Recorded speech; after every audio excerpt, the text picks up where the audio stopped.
5 τουρκικές φράσεις για όλους εσάς που βλέπετε τουρκικές σειρές. Bazı yaralar zamanla değil, yüzleşmeyle iyileşir. Κάποιες πληγές δεν περνάνε με το χρόνο, αλλά με το να τις αντιμετωπίσεις. Bazı, μερικές, yara είναι η πληγή.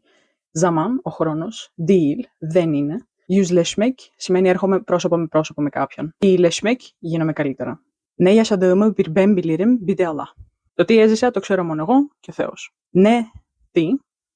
Yaşamak, ζω. Yaşadığımı, τι έζησα. Bir ben σημαίνει ένας εγώ και ένας ο Θεός ουσιαστικά. Bir ben, ένας εγώ.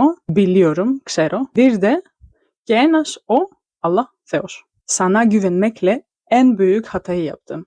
Sana güvenmekle en büyük hatayı yaptım. Sana, προς εσένα, güvenmek, εμπιστεύομαι.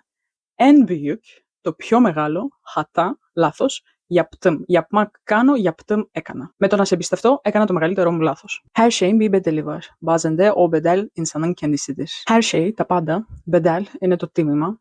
Var, υπάρχει. Her şeyin bir bedeli var. Για όλα υπάρχει ένα τίμημα. Bazen, μερικές φορές, de και, bazen de και μερικές φορές, o bedel, αυτό το τίμημα, insanın kendisidir. Είναι ο ίδιος ο άνθρωπος. Kaderin önüne geçilmez ama bazen yönünü değiştirebilirsin. Kader, η μοίρα, önüne, μπροστά της, geçilmez. Δεν περνιέται κάτι, δηλαδή δεν μπορεί τίποτα να σταθεί μπροστά στη μοίρα.